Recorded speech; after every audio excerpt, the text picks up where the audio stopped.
Hello guys, and welcome to the first and final episode of the VaxCast, a show where we discuss the topic that everyone in their brotherhood has been talking about, and that is the COVID vaccine. So today's podcast is going to highlight some of the immense challenges, but also the benefits of getting your vaccine. And with me today is a special guest, Christina, who's going to join us virtually, and she's quite apprehensive about receiving her own vaccine, but hopefully we can change her mind by the end of this podcast. So how do vaccines actually work? On the scientific level, it's a bit more complicated than simply rubbing a scab in a boy's arm. And how does all this relate to chemistry? Alright, to begin, a pathogen is a disease-causing bacteria, virus, parasite, or fungus that enters the body through a lot of the various entrances. And these pathogens are made up of several subparticles that are each specific to the pathogen itself. And to combat these specific parts of pathogens, our immune system produces something called antibodies that work to target and destroy the pathogen. Now, how does this all relate to vaccinations? In certain types of vaccines, the part injected to our body contains a weakened or inactive parts of a particular organism that our body then creates antibodies for. In newer types of vaccines, the part injected to our body contains the blueprint for how to produce the antibodies. Narrowing down to COVID, there are three main types of vaccines that effectively combat the virus. The most commonly discussed, because of its new technology, is the mRNA vaccine. And this contains genetically modified mRNA that gives our cells directions to actually make the S protein. And this is found on the surface of the COVID cells, and it makes up those spikes, those kind of triangular red spikes that you see on a diagram of a COVID virus. And this causes our immune system to create and present this pathogen on our own cell surfaces. And then in response, our immune system creates antibodies. And if we're ever in contact with COVID in the future, our body will recognize those S proteins on the surface of the actual cell and will fight off the COVID before it even has a chance. As you can see, these spiky S proteins are pretty important in the development of such vaccinations. Now, Christina, we just went through a lot of information. Do you have any questions regarding the vaccine so far?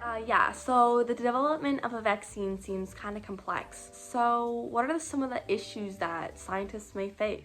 Now, yeah, it is true that there's a lot of challenges that scientists must overcome, and the development of a vaccination is not just a straight line. There's a lot of bumps that we have to get over.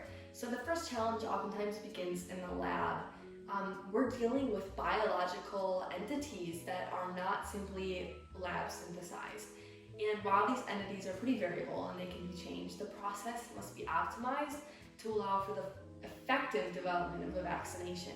So there's oftentimes issues with shelf life, purity, commercially available yields, and Felicity Thomas, who actually works with Pharm Tech, explains how viruses oftentimes yield new variants, and these variants require fast action to overcome. So we'll probably see that in the future. And the CEO of Pfizer himself said that an annual COVID vaccination will probably be likely. And that's a challenge within itself to come up with a modified vaccination every single year. Another issue arises with the so-called potency, or the actual dose level of the vaccination. So it's really hard to measure the concentration of a vaccination directly. And preclinical trials do help to show a correlation between vaccine dose level and immune response.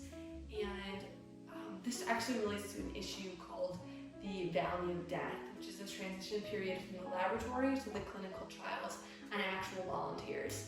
And in this stage, it's difficult to optimize the laboratory to measure human immune responses. And this is really important for vaccinations. And finally, there's issues in finding large groups of healthy people willing to test out this vaccination.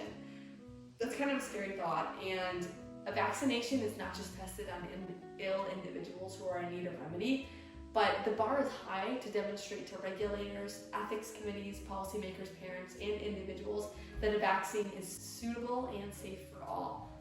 While COVID is a global pandemic that requires global vaccination, and developing a vaccine that's stable and can be placed in various climates across the globe is not an easy but a necessary task. Specialist Elham Blewett explains that chemical instabilities might not only lead to the loss of biological activity, but could also lead to the formation of products that could be toxic or lose some of their immune capacity. There's also been a lot of equity issues dealing with the vaccination.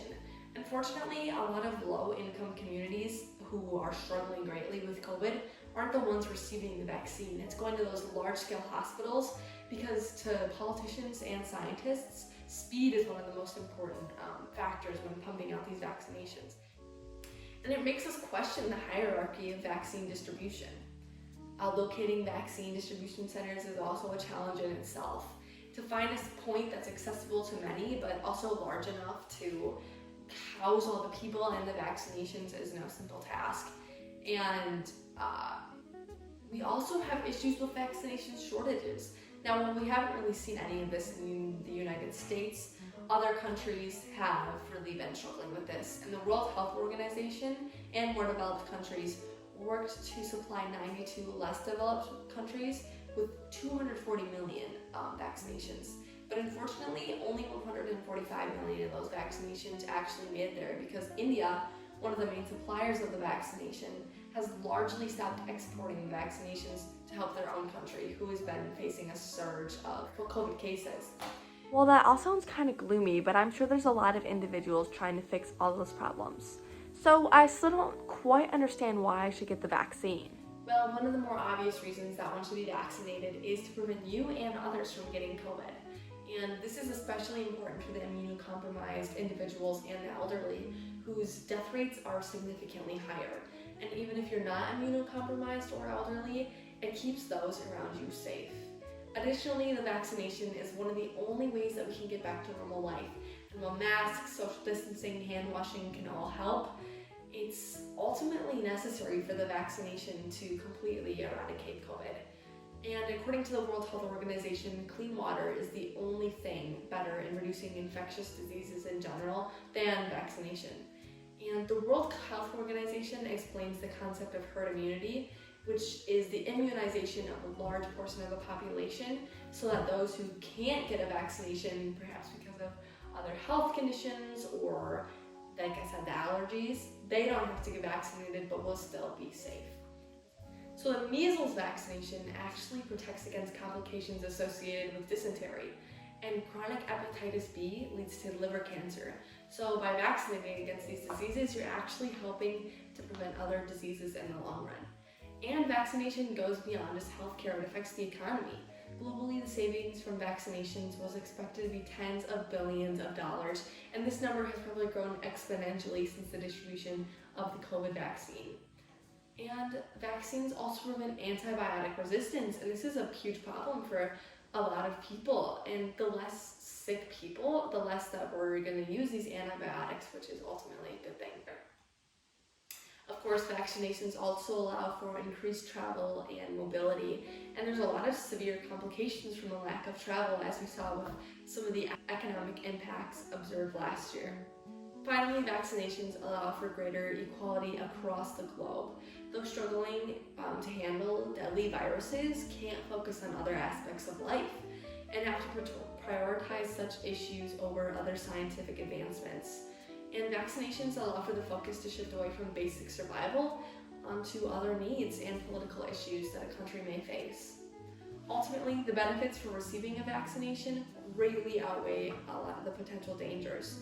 And vaccination is the only way that we're ever going to get back to normal like we were before the pandemic. And this will probably be the case for any other pandemic that we might face in the future. So thank you for joining today's episode on the VaxCast.